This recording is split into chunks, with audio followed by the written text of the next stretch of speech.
अस्सलाम वालेकुम। मैं हाँ मोहम्मद अशरफ। उम्मीद करना कि तुसी सारे ठीक होवोगे। अज फिर संत सिंह जी मस्कीन की बड़ी ही वधिया ते घैंट वीडियो लैके हाज़र होए हैं। ये वीडियो बहुत ही अहम इस वास्ते आ कि इस वीडियो के अंदर संत सिंह जी मस्कीन जिहड़े ने वो स्ट्रैस के बारे च दस रहे ने, वो एंगजाइटी के बारे च दस रहे ने, मनुख की परेशानी के बारे च दस रहे ने। क्योंकि बहुत सारे मनुख तकरीबन अज के दौर के अंदर 80% लोग ऐसे ने जिहड़े स्ट्रैस ते एंगजाइटी का शिकार ने, जिन्होंने स्ट्रैस ते एंगजाइटी हुंदी है, जिंदे बहुत सारे नुकसान ने।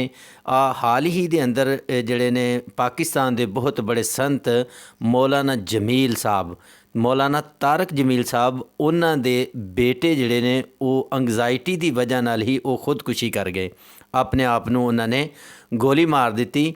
ये की सबब सी? एंगजाइटी का सबब, परेशानियां का सबब। जदों परेशानी हुंदी है तो इंसान नूं, मनुख नूं ये नहीं पता चलता कि उहदे नाल की हो रहा है।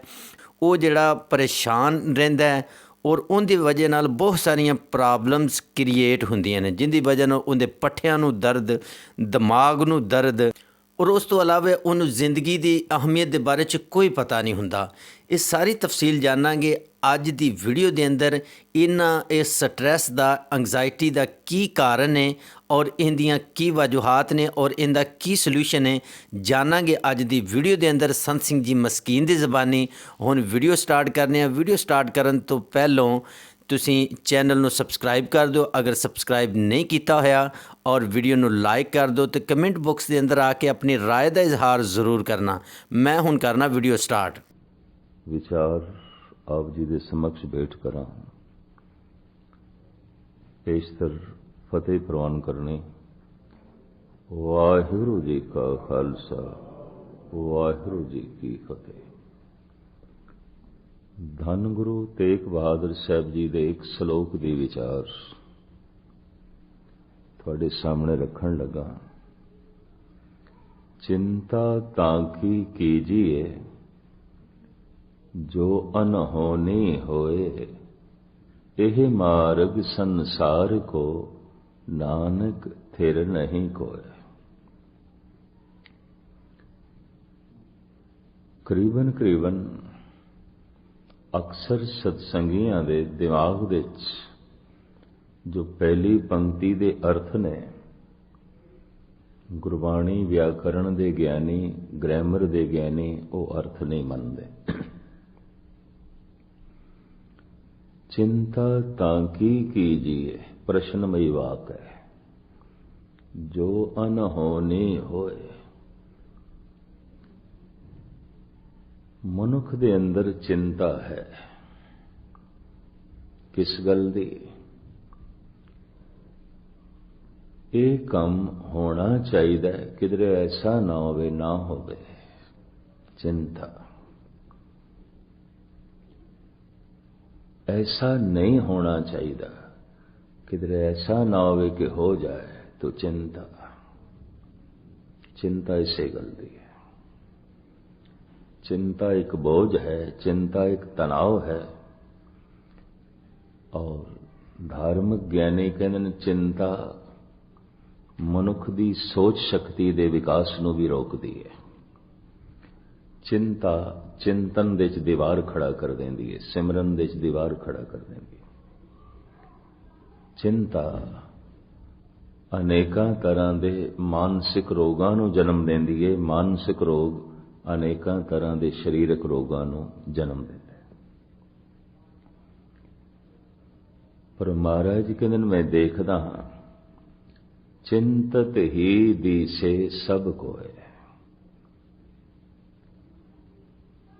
सब कोय, सब कोय दे मेरा सारी चिंता सारियां नूं है। सब चिंता दे बोझ थले ने। किस चीज की चिंता? मैं फिर खुलासा करा। ऐसा होना चाहिए, किधरे ऐसा ना होवे कि ना होवे। चिंता ऐसी घटना नहीं घटनी चाहिए, किधरे ऐसा ना होवे घट जाए। चिंता, बस इस चीज की चिंता है। ये नहीं होना चाहिए।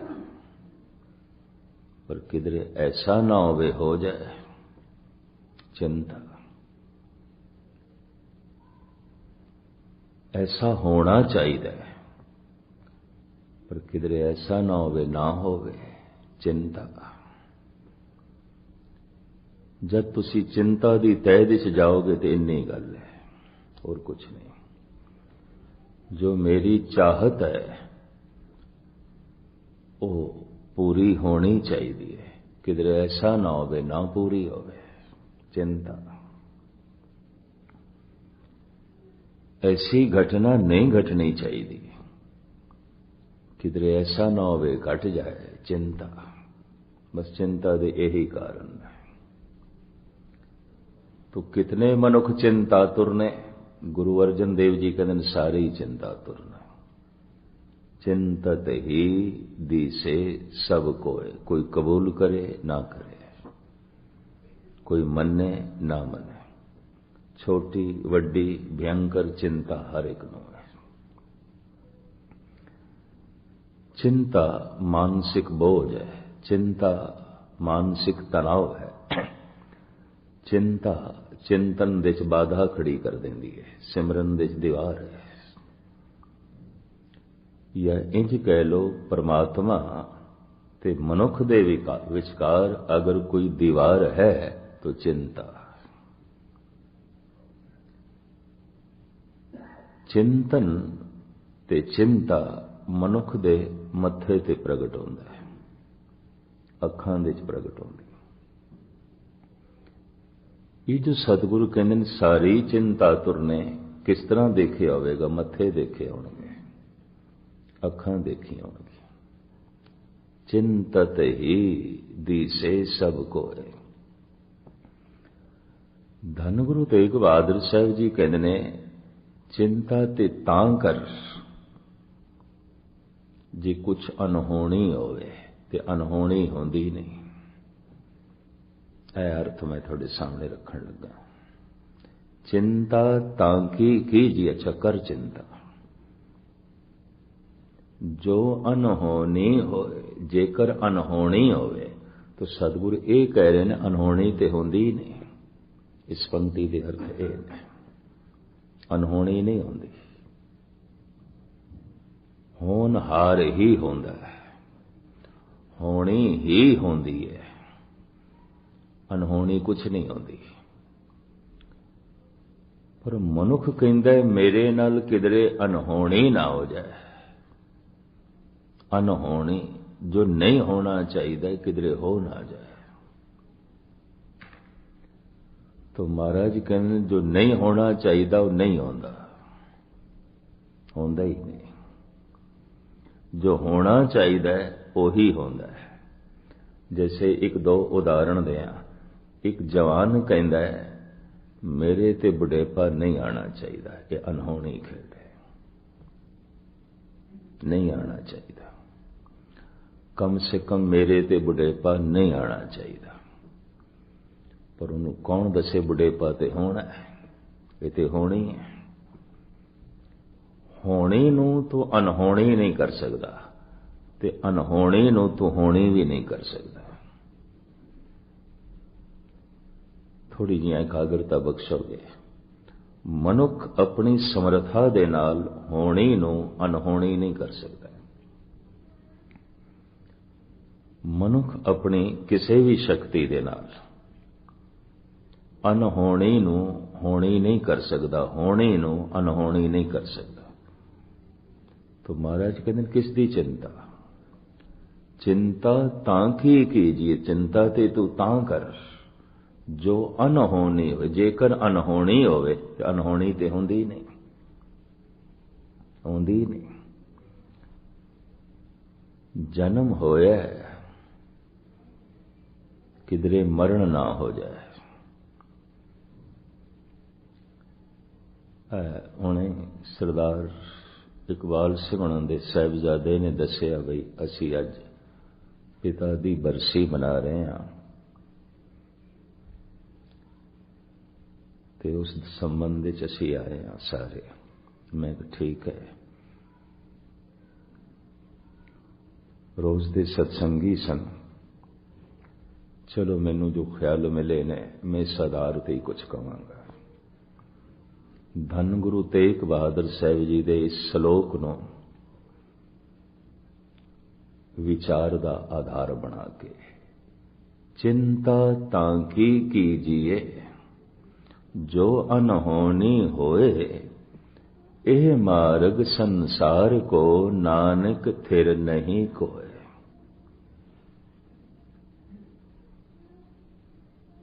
जो किधरे अनहोनी हो जाए ते चिंता कर, ते महाराज कहंदे अनहोनी ते होंदी नहीं। जन्म होया है होनी सी,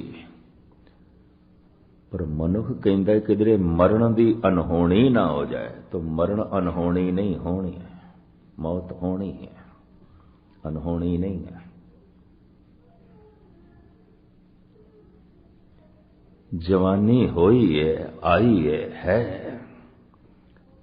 किधरे बुढ़ेपे दी अनहोनी ना हो जाए, तो बुढ़ेपा अनहोनी नहीं होनी है, होनी है, अनहोनी नहीं है। सुख मिले होया होया, किधरे दुखां दी अनहोनी ना हो जाए, तो मैं फिर अर्ज करा अनहोनी नहीं होंदी, होंदी नहीं। तां तो चिंता कर जे अनहोनी होवे, जो होवा होवत सो जाने, जो होया ये ते होना है। मैं एक दिन धम्मपद पढ़ रहा सी, महात्मा बुद्ध दा धर्म ग्रंथ। वो कहंदे जिन्हों चार सच्चाइयां दा पता चल गया, ते चार सच्चाइयां नूं जिन्हें मन लिया, वो कहंदा मेरी दृष्टि च वो ब्रह्म ज्ञानी है, वो पूर्ण पुरख है। उसने जिंदगी दे तत सार नूं लभ लिया, प्राप्त कर लिया। पर गजब दी गल यही कुछ गुरु ग्रंथ साहब ने आख्या, जो महात्मा बुद्ध ने आख्या। फिर मैं समय सार विच देखिया, समय सार जैनियां दा धर्म ग्रंथ यही महावीर ने आख्या। फिर सहजे सहजे मैं हैरान होया, यही उपनिषदां ने आख्या। भारत दे सारे पैगंबरी पुरुषां दी सोचनी यही है, और वो कह रहे ने जिन्हां नूं इस चार सच्चाइयां दा पता चल गया, सतवादी है, सतसंगी है। ते जिसने इन्हां चार सच्चाइयां नूं कबूल कर लिया, जान लिया, कबूल कर लिया। मैं किसी नूं जानदा हां, पर उसकी होंद नूं मैं तस्लीम नहीं करता, मैं नहीं मनदा। जानदा मैं कौन है, पर जाणदियां होया भी मैं उसकी होंद नूं तस्लीम नहीं करता, मैं नहीं मनदा। जानना मनना ये दो अलग अलग मनुखी भावनावां ने। हुण मैं अर्ज करा, जिन्हों मैं जानदा ही नहीं, वो है ही नहीं मेरी दुनिया च, वो है ही नहीं। ते जिन्हों मैं मनदा नहीं, वो नहीं है मेरी दुनिया च, है ही नहीं। भावें होवे, पर मैं जानदा नहीं तो नहीं है। भावें होवे, मैं मनदा नहीं तो नहीं है। थोड़ी जी हाँ दिमागी शक्ति ते जोर लाना पेगा। जो मेरी समझ दे च नहीं, नहीं है। जो मेरी मनोत दे च नहीं, नहीं है। जो मेरे चेते दे च नहीं, नहीं है। भावें होवे, होण दे नाल की होंदा, मैं नहीं मनदा। होण दे नाल की मतलब है, क्योंकि मैं जानदा ही नहीं। होण दे नाल की मतलब है, क्योंकि मैं समझदा ही नहीं, मैं जानदा ही नहीं। जिसनों मैं नहीं जानदा, जिसनों मैं नहीं समझदा, वो नहीं है। भावें संसार विच बहुत कुछ है, बहुत कुछ है, पर जो मैं नहीं जानदा वो नहीं है। जो मैं नहीं मनदा वो नहीं है। होवेगा परमात्मा, रोम रोम विच होवे, मैं नहीं जानदा तो नहीं है, मैं नहीं मनदा तो नहीं है, कम से कम मेरी दुनिया ते नहीं है। होवेगा बुढ़ेपा, मैं नहीं जानदा तो नहीं है, मैं नहीं मनदा तो नहीं है। ये भी महस कर देना। जरूरी नहीं कि एक जवान बुढ़ेपे नूं इनकार करता है, बुढ़ा भी बुढ़ेपे नूं इनकार करता है। बहुते बुढ़े भी औखे हो जाते हैं, बुढ़ा क्यों आखे, इनकारी। होवे बुढ़ेपा, मैं नहीं मनदा। होवेगा बुढ़ेपा, है बुढ़ेपा, मैं नहीं जानदा, मैं नहीं मनदा। होवेगी मौत, है मौत, मैं नहीं जानदा, मैं नहीं मनदा। जिसनों मैं जानदा नहीं, नहीं है, जिसनों मैं मनदा नहीं, नहीं है।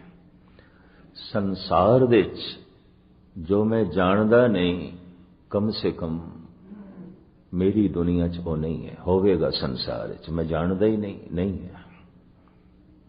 होवेगा संसार च मैं मनदा ही नहीं, नहीं है। भावें परमात्मा होवे, मैं जानदा ही नहीं तो नहीं है। मैं अर्ज करा, जगत विच बहुत थोड़े जिहा मनुख ने जो जानते हैं, ते उन्हां जानन वालियां च थोड़े जिहा मनुख ने जो मनदे ने। जानना मनना दो अलग अलग अवस्थावां ने। कई दफा मनुख जान लैंदा है, मनदा नहीं। ये भी मैं अर्ज कर दिया। ते कई दफा मनदा है, जानदा नहीं, वो अंधी मनोत आउंदी है, उन्होंने कहंदे अंधी मनोत। मनदा ते है, जानदा कख भी नहीं, अंधी मनोत। जानदा है, मनदा नहीं, तो जाने हुए नाल संबंध नहीं जुड़ता, जाने हुए नाल रिश्ता नहीं जुड़ता, जाने हुए दे नेड़े नहीं जानदा। इसनूं मैं फिर दोहरा दियां, जो मैं नहीं जानदा नहीं है, जो मैं नहीं समझदा नहीं है, जो मैं नहीं मनदा नहीं है, जो मेरे चेते दे च नहीं, नहीं है, जो मेरी समझ दे च नहीं, नहीं है। ये भी महस कर दे, भावें हो गए, पर मेरी समझ च नहीं है तो नहीं है। पशुओं की समझ दे च नहीं है तो परमात्मा नहीं है। पशुओं की समझ दे च नहीं है तो परिवार नहीं है। नानके दादके सौरे पशुओं दे च नहीं, भावें हैं पर समझ नहीं तो नहीं है। न दादकियां दी प्रणाली, न नानकियां दी, न सौरियां दी। भावें है पर समझ नहीं तो नहीं है। गल स्पष्ट है। जिसदी मैनू समझ नहीं, जिन्हों मैं जानदा नहीं, नहीं है। पर जिन्हों मैं मनदा नहीं, तो जो मेरी सिमरती च नहीं, जो मेरे चेते च नहीं, नहीं है। गुरुद्वारे आण दा पता मतलब की है? परमात्मा समझ दे च आ जाए, परमात्मा चेते दे च आ जाए, परमात्मा मनोत दे च आ जाए, मन लवे, जान लवे, मन लवे, चेते कर लवे, बस इन्नी गल है। पहला पड़ाव जान लवे, जान लवे। मन्नेगा बाल ने ते मनना अंधा होएगा। जान लवे पहले जानकारी। क्यों? जो मैं जानदा नहीं होते है ही नहीं। होवेगा कम से कम मेरी दुनिया च नहीं, क्योंकि मैं जानदा ही नहीं, मैनू पता ही नहीं। जिसनों मैं जानदा नहीं वो नहीं है, जिसनों मैं मनदा नहीं वो नहीं है, मेरी दुनिया च नहीं है। तो थोड़े जिहा मनुख ने जो जानते ने और बहुत थोड़े मनुख ने जो मनते ने। जानन वालियां दी भी इतनी वड्डी महिमा नहीं मन्नी, जिन्हां ने जान के मन लिया उन्हां दी महिमा बड़ी बयान की थी महाराज ने। मन्ने की गत कही न जाए, जे को कहे पछे पछताए। जिन्हें मन लिया ओदी महिमा बयान नहीं कर सकते। वो ते महान महान। तो मैं एक दफा फिर दोहरा दिया ते अगे चला। जिन्हों मैं जानदा नहीं, नहीं है, जिन्हों मैं समझदा नहीं नहीं है, कम से कम मेरी दुनिया च नहीं है। जिन्हों मैं मनदा नहीं नहीं है, जो मेरे चेते च नहीं नहीं है। भावें रोम रोम दे च परमात्मा है, मेरी समझ दे च नहीं तो नहीं है। भावें जर्रे जर्रे दे च परमात्मा है, पर मेरे चेते च नहीं तो नहीं है, मेरी समझ दे च नहीं तो नहीं है। जितनी मनुख दी समझ वधदी है, उतना ही मनुख दा संसार वधदा है। जितनी मनुख दी समझ वधदी है, उतना ही उसका परमात्मा है।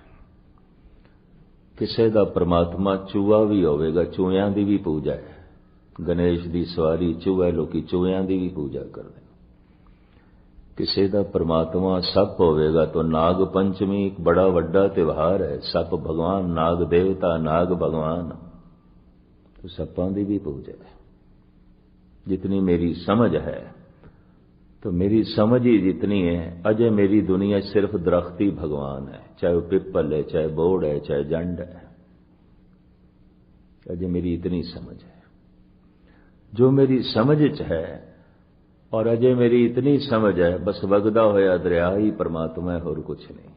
मैं उन्हों ही मत्था टेक लेना, ओदी पूजा कर लेना। अजे मैनू इतनी समझ है, जिहड़ा बंदा है इहदे च बड़े गुण ने, बस यही रब है, यही परमात्मा है। किसी की पूजा है। जितनी मेरी समझ है, उतना ही मेरा रब है। मेरी समझ सीमित है तो मेरा रब भी छोटा है। मैनू समझ ही कोई नहीं तो मेरी दुनिया च रब है भी कोई नहीं, परमात्मा नहीं है। होवेगा परमात्मा, है परमात्मा, जर्रे जर्रे च है, मेरी समझ च नहीं तो नहीं है। परमात्मा तो बिना कुछ भी नहीं, पर मेरी चेते च नहीं है तो नहीं है। मेरी मनोत दे च नहीं तो नहीं है, मेरे मनन दे च नहीं। तो चार परबल सचाइयां ने। महात्मा बुद्ध कहते हैं, जिहड़ा इसनूं जान लवे वो ब्रह्म ज्ञानी। इन्हां ही चार सचाइयां दा जिक्र धन गुरु ग्रंथ साहब जी महाराज दी बाणी बार बार करती है, बार बार करती है। और गुरु तेग बहादुर साहब जी का यह श्लोक, दो पंक्तियां का श्लोक, इंज कह लो सारा सागर ज्ञान का गागर विच है। इन्हां दो पंक्तियां च है, चिंता तां की कीजिए जो अनहोनी। चिंता ते तां करो, और उसदी कर जो अनहोनी घटना घट जाए। अनहोना कुछ है ही नहीं, कुछ भी अनहोना नहीं। पर चिंता क्यों? ऐसा होना चाहिए, किधरे ऐसा ना होवे, ना होवे, ना होवे। तो जो नहीं होता वही नहीं होता, तू क्यों चिंता कर रहा है? ऐसा नहीं होना चाहिए, किधरे ऐसा ना होवे हो जाए तो चिंता। तू क्यों चिंता करता है? जो होना है वही होता है, तुम केड़ी गल दी चिंता? चिंता तांकी कीजिए जो अनहोनी हो। चिंता ते तां कर जे अनहोनी होवे, अनहोनी कुछ है ही नहीं, कुछ भी अनहोनी नहीं। चार परबल सचाइयां ने। प्रथम दुख है, दूसरा दुख दा कारण भी है, तीसरा निवृत्ति दा साधन भी है, चौथा सुख है और है। मैं फिर दोहरावा, चार सच्चाइयां। दुख है, दूसरी सच्चाई दुख दा कारण भी है, बिना कारण तो नहीं है। तीसरी सच्चाई निवृत्ति दा साधन भी है, इन्हों मिटाया भी जा सकता है। चौथी सच्चाई सुख है, सुख है। अगर किसी को इतना पता चल जाए दुख है, तुसी आखोगे सानू इतना भी पता नहीं, गुस्ताखी माफ। अगर पता होंदा तो बार बार अवतारी पुरुषां नूं कहण दी लोड़ ही नहीं सी। बाली रोवे नाए भतार, नानक दुखिया सब संसार। सब जगत दुखी है, इतनी सच्चाई का बोध नहीं। देखदे वह हसदा पिया, वो खिड़े मत्थे, वो नचदे टपदे, दुख किथे है? पर कौन दसे इन्हां हसदियां होइयां चेहरियां दे विच ही रोना छुपिया पिया।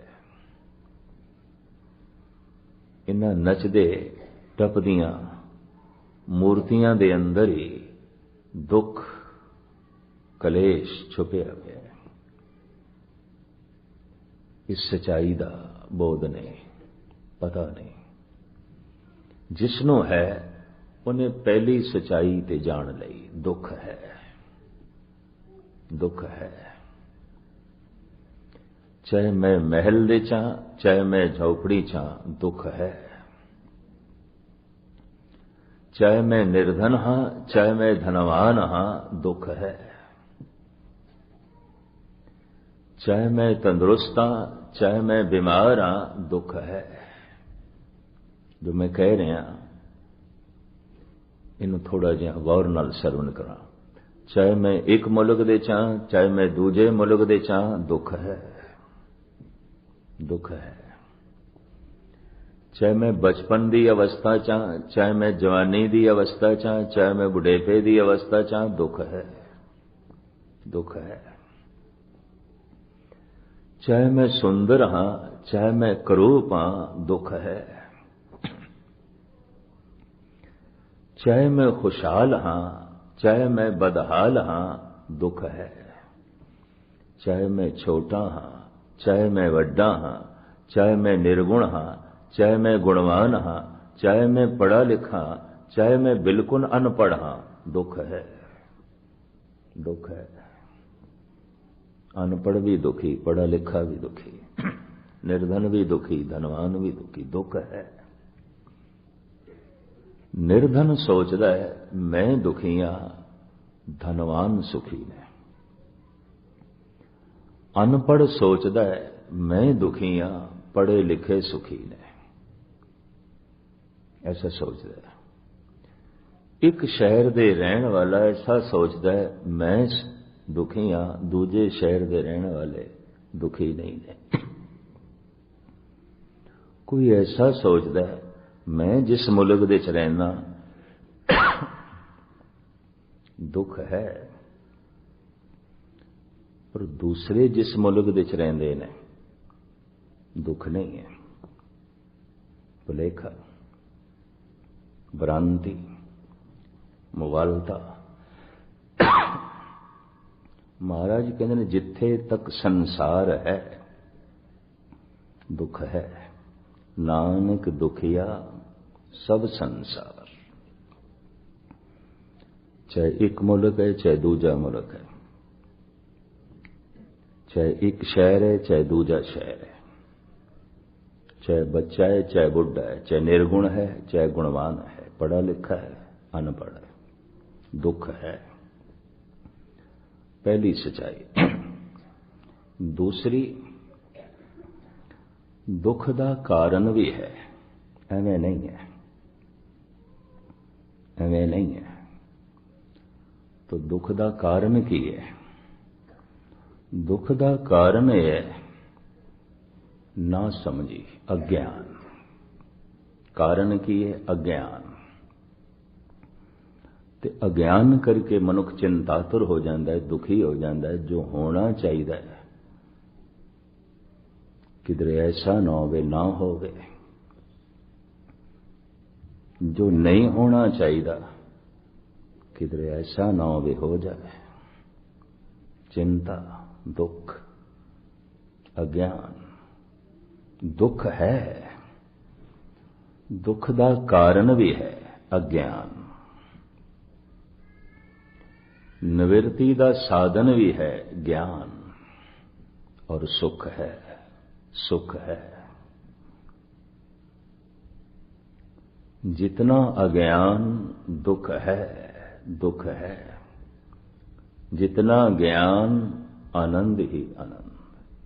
रूहे जमीन ते धन गुरु नानक गुरु गोबिंद सिंह जी महाराज ने ते सानू शब्द दा पुजारी बनाया है, ज्ञान दा पुजारी बनाया है।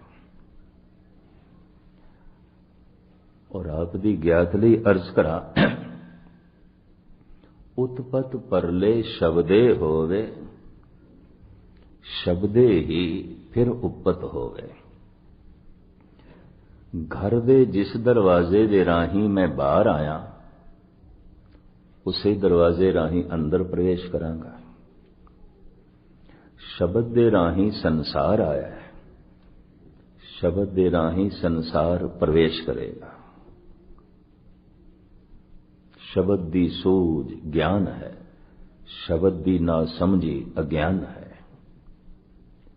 केड़ा शब्द सी जिस राही जगत आया है। लखां जिंदगियां दे दरिया चल पे, तिसते होए लख दरिया। लखां सूरजां दे दरिया, लखां पृथ्वियां दे दरिया, लखां पशु पक्षी मनुखां दे दरिया, ये लखां तरह की जिंदगी दे दरिया। केड़ा शब्द सी, वो केड़ा दरवाजा सी जिस चों लंघ के आए ने।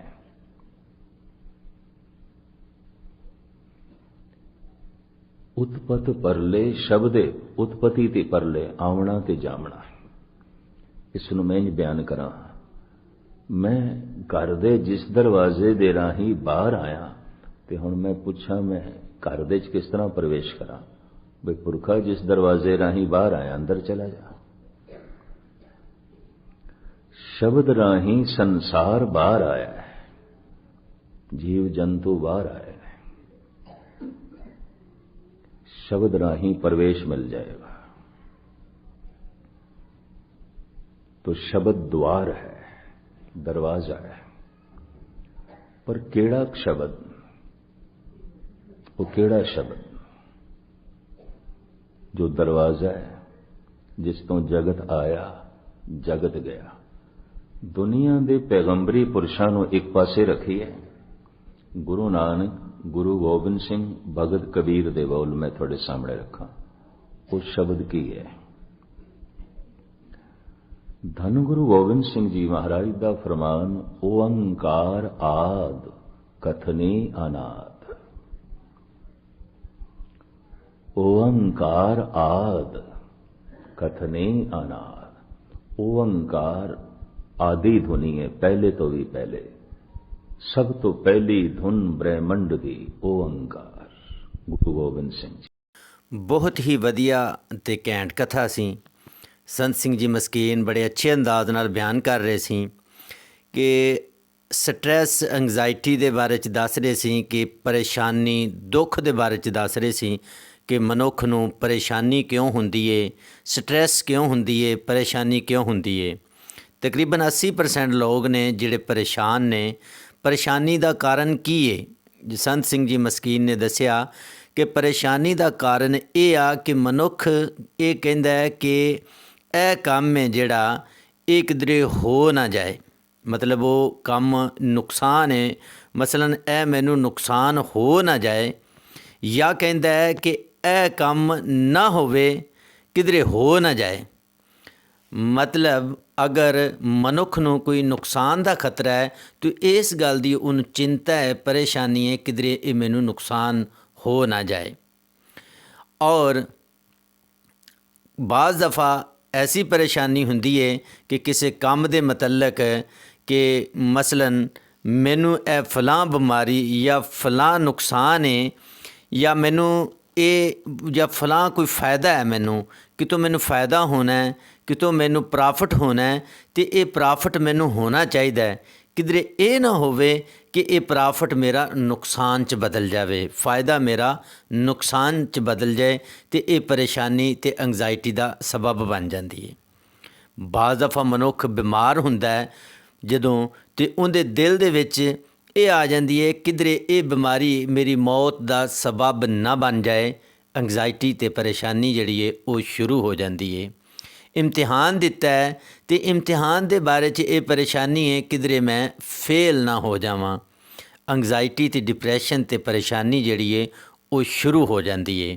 ਫਸਲ ਬੋਈਏ, ਇਹ ਖਦਸ਼ਾ ਹੈ ਕਿ ਕਦੀ ਕਿਤੇ ਇਹ ਨਾ ਹੋਵੇ ਕਿ ਫਸਲ ਨੂੰ ਫਲ ਥੋੜ੍ਹਾ ਲੱਗ ਜੇ, ਫਸਲ ਨੂੰ ਫਲ ਜ਼ਿਆਦਾ ਲੱਗਣਾ ਚਾਹੀਦਾ ਹੈ, ਅਤੇ ਇਹ ਚਿੰਤਾ ਔਰ ਪਰੇਸ਼ਾਨੀ ਜਿਹੜੀ ਹੈ ਉਹ ਬੰਦੇ ਨੂੰ ਸ਼ੁਰੂ ਹੋ ਗਈ। ਅਗਰ ਕਿਤੇ ਰਿਸ਼ਤੇਦਾਰੀ ਕਰਨੀ ਹੈ ਜਾਂ ਰਿਸ਼ਤਾ ਕਰਨਾ ਹੈ ਤੇ ਇਹ ਖਦਸ਼ਾ ਹੈ ਕਿ ਇਹ ਕਿਧਰੇ ਰਿਸ਼ਤਾ ਮੇਰਾ ਟੁੱਟ ਨਾ ਜਾਵੇ, ਤੇ ਇਹ ਪਰੇਸ਼ਾਨੀ ਔਰ ਸਬਬ ਜਿਹੜਾ ਹੈ ਉਹ ਸ਼ੁਰੂ ਹੋ ਜਾਂਦਾ ਹੈ। ਇਸ ਤਰ੍ਹਾਂ ਬਹੁਤ ਸਾਰੀਆਂ ਜਿਹੜੀਆਂ ਨੇ ਉਹ ਮਿਸਾਲਾਂ ਦਿੱਤੀਆਂ ਜਾ ਸਕਦੀਆਂ ਨੇ। ਅਤੇ ਸੰਤ ਸਿੰਘ ਜੀ ਮਸਕੀਨ ਨੇ ਇਹ ਦੱਸਿਆ ਕਿ ਮਨੁੱਖ ਨੂੰ ਇਹ ਜ਼ਿਹਨ 'ਚ ਰੱਖਣਾ ਚਾਹੀਦਾ ਹੈ, ਕੋਈ ਅਣਹੋਣੀ ਨਹੀਂ ਹੁੰਦੀ, ਹੋਣਾ ਉਹੀ ਹੈ ਜਿਹੜਾ ਹੋ ਕੇ ਰਹਿਣਾ ਹੈ, ਇਸ ਤੋਂ ਇਲਾਵਾ ਕੋਈ ਹੋਰ ਨਹੀਂ ਹੋਣਾ। ਅਗਰ ਤੈਨੂੰ ਨੁਕਸਾਨ ਹੋਣਾ ਹੈ ਪ੍ਰਭੂ ਦੀ ਤਰਫੋਂ ਜਾਂ ਪਰਮਾਤਮਾ ਦੀ ਤਰਫੋਂ, ਤੇ ਦੁਨੀਆ 'ਤੇ ਕੋਈ ਐਸੀ ਹਸਤੀ ਔਰ ਤਾਕਤ ਮੌਜੂਦ ਨਹੀਂ ਜਿਹੜਾ ਪਰਮਾਤਮਾ ਦਾ ਮੁਕਾਬਲਾ ਕਰਕੇ ਉਸ ਨੁਕਸਾਨ ਨੂੰ ਫਾਇਦੇ 'ਚ ਬਦਲ ਦੇਵੇ। ਅਗਰ ਕਿਸੇ ਪਾਸੋਂ ਤੈਨੂੰ ਫ਼ਾਇਦਾ ਹੋਣਾ ਹੈ, ਪ੍ਰਾਫਿਟ ਹੋਣਾ ਹੈ, ਜਾਂ ਤੇਰਾ ਕੰਮ ਕੁਝ ਸਿੱਧਾ ਹੋਣਾ ਹੈ, ਤੇ ਦੁਨੀਆ ਦੀ ਕੋਈ ਤਾਕਤ ਨਹੀਂ ਜਿਹੜਾ ਪਰਮਾਤਮਾ ਦਾ ਮੁਕਾਬਲਾ ਕਰਕੇ ਉਸ ਨਫੇ ਨੂੰ ਜਿਹੜਾ ਉਹ ਨੁਕਸਾਨ ਦੇ ਵਿੱਚ ਬਦਲ ਦੇਵੇ। ਸਾਨੂੰ ਅਗਰ ਸਾਡਾ ਇਹ ਇਤਮਾਦ ਹੋ ਜਾਏ, ਇਹ ਪਰਮਾਤਮਾ 'ਤੇ ਸਾਡਾ ਭਰੋਸਾ ਹੋ ਜਾਏ, ਤੇ ਸਾਡੀ ਐਂਗਜ਼ਾਇਟੀ ਤੇ ਡਿਪਰੈਸ਼ਨ ਤੇ ਪਰੇਸ਼ਾਨੀ ਜਿਹੜੀ ਉਹ ਰਹਿੰਦੀ ਨਹੀਂ, ਪਰੇਸ਼ਾਨੀ ਉਹ ਰਹਿੰਦੀ ਨਹੀਂ। ਸਭ ਤੋਂ ਪਹਿਲੋਂ ਸਾਨੂੰ ਅਗਰ ਪਰਮਾਤਮਾ 'ਤੇ ਯਕੀਨ ਹੋਏਗਾ, ਪਰਮਾਤਮਾ 'ਤੇ ਭਰੋਸਾ ਹੋਏਗਾ, ਤੇ ਅਸੀਂ ਇਸ ਚਿੰਤਾ ਤੇ ਪਰੇਸ਼ਾਨੀ ਦੇ ਅੰਦਰ ਮੁਬਤਲਾ ਨਹੀਂ ਹੋਵਾਂਗੇ। ਅਤੇ ਇਹ ਵੀ ਸੰਤ ਸਿੰਘ ਜੀ ਮਸਕੀਨ ਨੇ ਦੱਸਿਆ ਕਿ ਬਾਜ਼ ਲੋਕ ਜਿਹੜੇ ਆ ਉਹਨਾਂ ਦੇ ਇਲਮ 'ਚ ਗੱਲ ਨਹੀਂ, ਅਗਰ ਉਹ ਪਰਮਾਤਮਾ ਦੇ ਬਾਰੇ 'ਚ ਨਹੀਂ ਜਾਣਦੇ ਤੇ ਉਹਨਾਂ ਦੇ ਖਿਆਲ 'ਚ ਪਰਮਾਤਮਾ ਹੈ ਹੀ ਕੋਈ ਨਹੀਂ। ਜਿਵੇਂ ਨਾਸਤਿਕ ਲੋਕ ਨੇ, ਉਹ ਪਰਮਾਤਮਾ ਨੂੰ ਨਹੀਂ ਮੰਨਦੇ, ਉਹਨਾਂ ਦਾ ਚਿੰਤਾ ਕਰਨਾ ਜਾਂ ਸਟ੍ਰੈਸ ਲੈਣਾ ਬਣਦਾ ਹੈ ਸਬਬ, ਕਿਉਂਕਿ ਉਹਨਾਂ ਦੇ ਜ਼ਿਹਨ ਦੇ ਮੁਤਾਬਕ ਪਰਮਾਤਮਾ ਤਾਂ ਹੈ ਹੀ ਨਹੀਂ, ਪਰਮਾਤਮਾ ਤਾਂ ਮੌਜੂਦ ਹੀ ਨਹੀਂ। ਅਤੇ ਇਸ ਤੋਂ ਇਲਾਵਾ ਉਹ ਆਪਣੇ ਉਹਨਾਂ ਦੇ ਮੁਤਾਬਕ ਇਹ ਜਿਹੜਾ ਹੈ ਹੀ ਨਹੀਂ ਚੀਜ਼, ਕਿਉਂਕਿ ਕੋਈ ਵੀ ਮਨੁੱਖ ਹੈ ਅਗਰ ਉਹਦੇ ਇਲਮ 'ਚ ਕੋਈ ਚੀਜ਼ ਨਹੀਂ ਹੈਗੀ ਨਾ, ਸੰਤ ਸਿੰਘ ਜੀ ਮਸਕੀਨ ਬੜੇ ਅੱਛੇ ਅੰਦਾਜ਼ ਨਾਲ ਸਮਝਾ ਰਹੇ ਸੀ ਕਿ ਅਗਰ ਕਿਸੇ ਜਿਹੜਾ ਮਨੁੱਖ ਦੇ ਇਲਮ 'ਚ ਕੋਈ ਗੱਲ ਨਹੀਂ ਹੈਗੀ, ਜਾਂ ਉਹਦੇ ਜ਼ਿਹਨ 'ਚ ਆ ਜਾਂ ਉਹਦੇ ਇਲਮ 'ਚ ਕਿ ਇਸ ਚੀਜ਼ ਦਾ ਵਜੂਦ ਨਹੀਂ ਹੈਗਾ, ਇਹ ਚੀਜ਼ ਮੌਜੂਦ ਨਹੀਂ, ਅਤੇ ਉਹਦੇ ਵਾਸਤੇ ਉਹ ਚੀਜ਼ ਮੌਜੂਦ ਨਹੀਂ, ਲੋਕ ਜਿੱਦਾਂ ਮਰਜ਼ੀ ਕਹਿੰਦੇ ਰਹਿਣ, ਉਹਦਾ ਕੋਲੇ ਉਹ ਉਸ ਗੱਲ ਦਾ ਗਿਆਨ ਹੀ ਕੋਈ ਨਹੀਂ, ਉਹਦਾ ਇਤਮਾਦ ਔਰ ਭਰੋਸਾ ਇਸੇ ਗੱਲ 'ਤੇ ਰਹਿੰਦਾ ਹੈ। ਔਰ ਜਿਸ ਤਰ੍ਹਾਂ ਪਸ਼ੂ ਨੇ, ਪਸ਼ੂਆਂ ਨੂੰ ਪਰਮਾਤਮਾ ਦਾ ਨਹੀਂ ਪਤਾ, ਅਤੇ ਉਹਨਾਂ ਦੇ ਨਜ਼ਦੀਕ ਜਿਹੜਾ ਪਰਮਾਤਮਾ ਹੈ ਹੀ ਨਹੀਂ। ਸਾਡਾ ਪਰਮਾਤਮਾ ਮੌਜੂਦ ਹੈ, ਸਾਡਾ ਈਮਾਨ ਹੈ ਔਰ ਭਰੋਸਾ ਹੈ, ਔਰ ਉਹ ਕੁਛ ਹੀ ਹੁੰਦਾ ਹੈ ਜਿਹੜਾ ਉਹ ਪਰਮਾਤਮਾ ਨੇ ਚਾਹਣਾ ਹੈ। ਔਰ ਜਿਹੜੇ ਪਰਮਾਤਮਾ ਦੀ ਮਨਸ਼ਾ ਨਹੀਂ, ਜਿਹੜੀ ਚੀਜ਼ ਪਰਮਾਤਮਾ ਨਹੀਂ ਚਾਹੁੰਦੀ ਉਹ ਨਹੀਂ ਹੋਣਾ। ਇਸ ਵਾਸਤੇ ਜਿਹੜਾ ਇਹ ਐਂਗਜ਼ਾਇਟੀ ਨੂੰ ਕੰਮ ਕਰਨ ਦਾ ਜਾਂ ख़त्म ਕਰਨ ਦਾ ਇਹ ਬਹੁਤ ਬੜਾ ਜ਼ਰੀਆ ਹੈ ਕਿ ਸਾਡਾ ਫੁੱਲ ਯਾਨੀ 100% ਜਿਹੜਾ ਹੈ ਉਹ ਪਰਮਾਤਮਾ 'ਤੇ ਯਕੀਨ ਹੋਣਾ ਚਾਹੀਦਾ ਹੈ। ਔਰ ਇਹ ਵੀ ਗੱਲ ਹੈ ਕਿ ਦੁੱਖ ਜਿਹੜਾ ਹੈ ਉਹ ਮੌਜੂਦ ਹੈ। ਸੰਤ ਸਿੰਘ ਜੀ ਮਸਕੀਨ ਬਿਆਨ ਕਰ ਰਹੇ, ਇਹ ਨਹੀਂ ਕਿ ਅਗਰ ਪਰਮਾਤਮਾ 'ਤੇ ਯਕੀਨ ਰੱਖਣ ਵਾਲਾ ਕੋਈ ਮਨੁੱਖ ਹੈ ਤਾਂ ਉਹਨੂੰ ਦੁੱਖ ਨਹੀਂ ਪਹੁੰਚੇਗਾ, ਦੁੱਖ ਤਾਂ ਉਹਨੂੰ ਪਹੁੰਚੇਗਾ, ਤਕਲੀਫ ਤਾਂ ਉਹਨੂੰ ਪਹੁੰਚੇਗੀ, ਲੇਕਿਨ ਅਗਰ ਉਹਦਾ ਇਹ ਯਕੀਨ ਹੋਵੇ ਕਿ ਇਹ ਪਰਮਾਤਮਾ ਦੀ ਤਰਫੋਂ ਹੈ, ਇਹ ਪਰਮਾਤਮਾ ਦੀ ਰਜ਼ਾ ਹੈ, ਇਹ ਪਰਮਾਤਮਾ ਹੀ ਇਹਨੂੰ ਹੱਲ ਕਰ ਦੇਗਾ। ਅਗਰ ਕੋਈ ਮੈਨੂੰ ਬਿਮਾਰੀ ਜਾਂ ਤਕਲੀਫ ਆਈ ਹੈ, ਮੈਨੂੰ ਜਿਸਮਾਨੀ ਕੋਈ ਠੇਸ ਪਹੁੰਚੀ ਜਾਂ ਚੋਟ ਪਹੁੰਚੀ ਹੈ, ਇਹ ਪਰਮਾਤਮਾ ਦੀ ਤਰਫੋਂ ਹੈ। ਇਸਲਾਮ ਦੇ ਅੰਦਰ, ਕੁਰਾਨ ਦੇ ਅੰਦਰ ਇਸ ਵਾਸਤੇ ਇਹ ਅਲਫਾਜ਼ ਨੇ, ਇੰਨਾ ਲਿਲਾਹਿ व ਇੰਨਾ ਇਲੈਹਿ ਰਾਜਿਊਨ। ਤੁਸੀਂ ਉਸ ਵਕਤ ਇਹ ਕਹਿਣਾ ਹੈ ਕਿ ਇਹ ਰੱਬ ਦੀ ਤਰਫੋਂ ਸੀ, ਪਰਮਾਤਮਾ ਦੀ ਤਰਫੋਂ ਸੀ, ਜਿਹੜਾ ਇਹ ਪਰਮਾਤਮਾ ਨੇ ਇਹਨੂੰ ਸਰਅੰਜਾਮ ਦੇ ਦਿੱਤਾ। ਸਾਡਾ ਇਹਦੇ ਅੰਦਰ ਕੋਈ ਮਤਲਬ ਤਾਕਤ ਨਹੀਂ, ਕੋਈ ਜੋਸ਼ ਨਹੀਂ, ਕੋਈ ਸਾਡਾ ਇਹਦੇ ਅੰਦਰ ਕੋਈ ਮਤਲਬ ਕਸੂਰ ਨਹੀਂ ਹੈਗਾ, ਅਤੇ ਉਹਦੇ 'ਤੇ ਦੁੱਖ ਅਤੇ ਪਰੇਸ਼ਾਨੀ ਕਰਨ ਦਾ ਕੋਈ ਐਸਾ ਨਹੀਂ ਹੈਗਾ। ਅਗਰ ਤਕਲੀਫ ਪਹੁੰਚੀ ਤਾਂ ਉਹਦੇ 'ਤੇ ਸਬਰ ਕਰਨਾ ਚਾਹੀਦਾ ਹੈ। ਤਕਲੀਫ ਪਹੁੰਚੀ ਹੈ ਅਤੇ ਪਰਮਾਤਮਾ ਅੱਗੇ ਅਰਦਾਸ ਕਰਨੀ ਚਾਹੀਦੀ ਹੈ। ਉਹ ਅਰਦਾਸ ਸੁਣ ਕੇ ਉਹ ਸਾਡੀ ਤਕਲੀਫ ਨੂੰ ਜ਼ਰੂਰ ਦੂਰ ਕਰੇਗਾ, ਉਸ ਤਕਲੀਫ ਨੂੰ ਸਾਡੀ ਜ਼ਿੰਦਗੀ 'ਚੋਂ ख़त्म ਕਰੇਗਾ। ਔਰ ਸਾਰਾ ਅਗਰ ਮਤਲਬ ਇਹਦਾ ਨਿਚੋੜ ਕੱਢੀਏ ਕਿ ਸਾਡਾ ਅਗਰ ਪਰਮਾਤਮਾ 'ਤੇ ਯਕੀਨ ਹੋਏਗਾ, ਅਤੇ ਅਗਰ ਸਾਨੂੰ ਐਂਗਜ਼ਾਇਟੀ, ਡਿਪਰੈਸ਼ਨ, ਸਟ੍ਰੈਸ ਸਾਡੇ ਨਜ਼ਦੀਕ ਨਹੀਂ ਆਏਗਾ, ਔਰ ਜਿਹੜੀਆਂ ਸਾਡੀ ਜ਼ਿੰਦਗੀ ਦੇ ਅੰਦਰ ਦੁੱਖ ਤਕਲੀਫਾਂ ਹੋਈਆਂ ਉਹ ਅਸੀਂ ਸਬਰ ਨਾਲ ਬਰਦਾਸ਼ਤ ਕਰ ਜਾਵਾਂਗੇ, ਔਰ ਇਨਸ਼ਾ ਅੱਲਾਹ ਰੱਬ ਉਹ ਪਰਮਾਤਮਾ ਜਿਹੜਾ ਸਾਨੂੰ ਉਹਨਾਂ ਤੋਂ ਨਿਜਾਤ ਵੀ ਦੇ ਦੇਗਾ। ਬਹੁਤ ਹੀ ਅੱਛੀ ਕਥਾ ਸੀ, ਬਹੁਤ ਹੀ ਅੱਛੀ ਵੀਡੀਓ ਸੀ। ਅਗਰ ਇਹ ਤੁਹਾਨੂੰ ਵੀਡੀਓ ਪਸੰਦ ਆਈ ਹੋਵੇ ਤਾਂ ਵੀਡੀਓ ਨੂੰ ਲਾਈਕ ਕਰ ਦਿਓ, ਚੈਨਲ ਨੂੰ ਸਬਸਕ੍ਰਾਈਬ ਕਰ ਦਿਓ। ਮਿਲਦੇ ਹਾਂ ਇੱਕ ਨਵੀਂ ਵੀਡੀਓ ਦੇ ਨਾਲ।